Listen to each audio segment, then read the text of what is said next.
The rest of Photon Hypernova is here. Make sure you guys smash the crap out of that subscribe button so you guys don't miss out on more awesome content later on today at 11 a.m. EST, 8 a.m. Pacific time, for those of you in California and on the other coast here. The Gem Deckbox collab and the Rage Metal Field Center will both be up. Market Watch will be up at 11 to kind of give a little reminder for everybody to have the chance to pick these up. I will leave a link down below so you can get ahead of the schedule here, but that's going to be something for you to look forward to today. So most of the remaining cards here out. Photon Hypernova.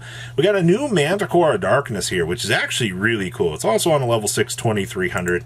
Let's see here. You can only use the first deck fix this card's name once per turn. During your main phase, you can add one fissure or smashing ground from your deck to your hand. I'm actually really glad that many years later that they are bringing back that old feel for those good cards. If this card is in your graveyard, you can banish one fissure or smashing ground from your hand or graveyard. Just special summon this card back. Is this card good? No. But as an old tie-in for some of the oldest, coolest cards, that is awesome, actually. Like, I'm excited for that. Next up is Chochu, of the Trillion Hands. I'm glad to see that Rituals have upgraded to level 6 now. If this card had been anything less, this card might have been actually busted.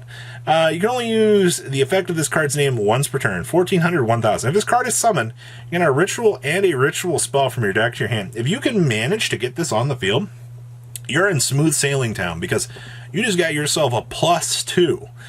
Alright, next up is Silver Winged Axe, Seri.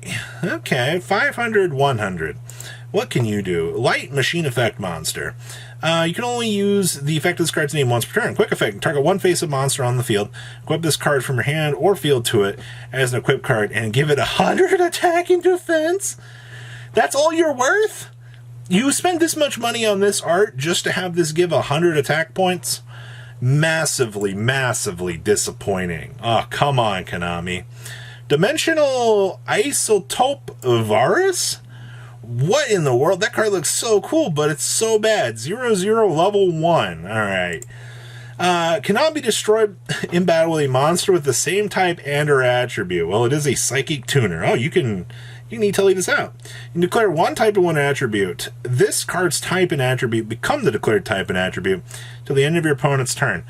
I mean, this is basically like, you want this to be an Earth? You can have it be an Earth monster. Like, I suppose that's actually like some okay potential at the end of the day on an E-Telly target. Like, is it amazing? No, but it is a level 1 tuner that can be anything you want it to be after you telly it out. So there is an application for this card, all right? There might be something for this.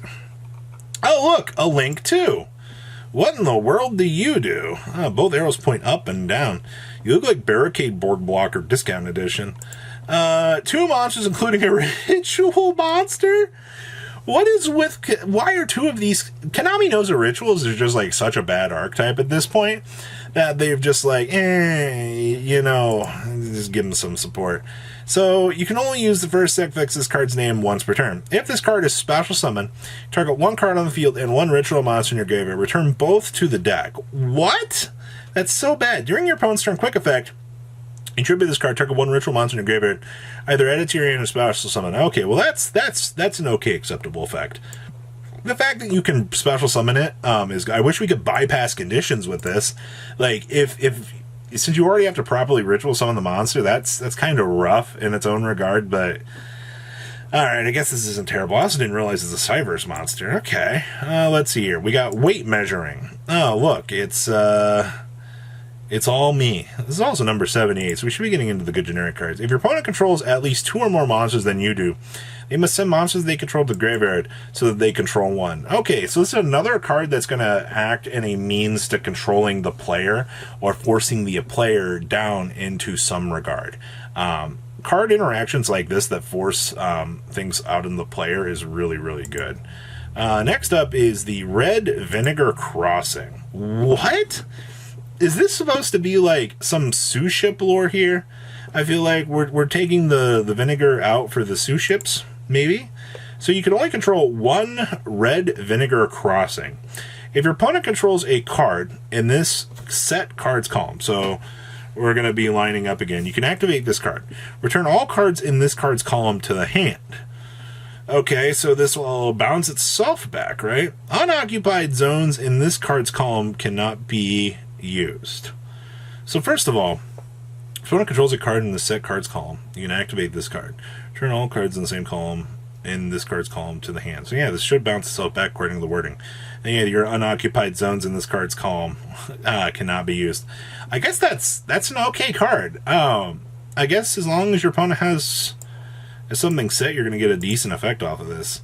Then we have number 80. Now, typically the higher number cards end up usually being like very good generic cards, so I actually have hope for this.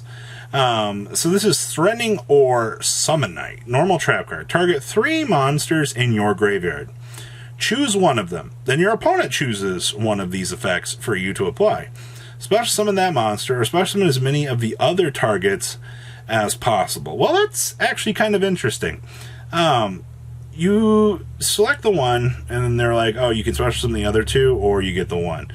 That's not terrible. The only problem is, yeah, it's locked behind a trap card, and you know we've seen generically how good trap cards are in the game of Yu-Gi-Oh! So that's not horrible. And then we have the normal spell from Photon Hypernova. This ogre here. Let me tell you, this guy has been getting around for so long. Like this is just the amazingness. Is that the grass looks greener reference? Oh my god, I think that is Snipus. I think we officially sold that grass looks greener. Alright, so you can only activate one card with this card's name once per turn, and this is called Repeated Land Transaction.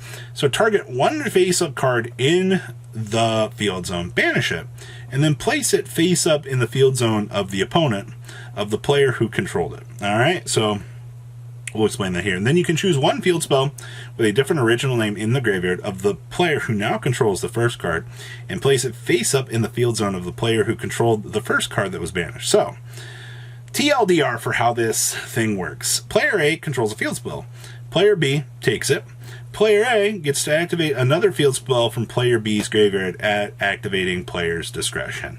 So, you basically are doing a switcheroo on the field spells, which is kind of a little interesting interaction in and itself. We haven't really had anything like that before in the game, so I do think that that's kind of cool to know. But overall, definitely some interesting stuff going on here for these new cards. And that officially wraps up Photon Hypernova filler edition. So please leave a comment down below, tell me what you guys think, and I will see your beautiful faces back here later in the day, guys. Peace out. Patrons, thank you.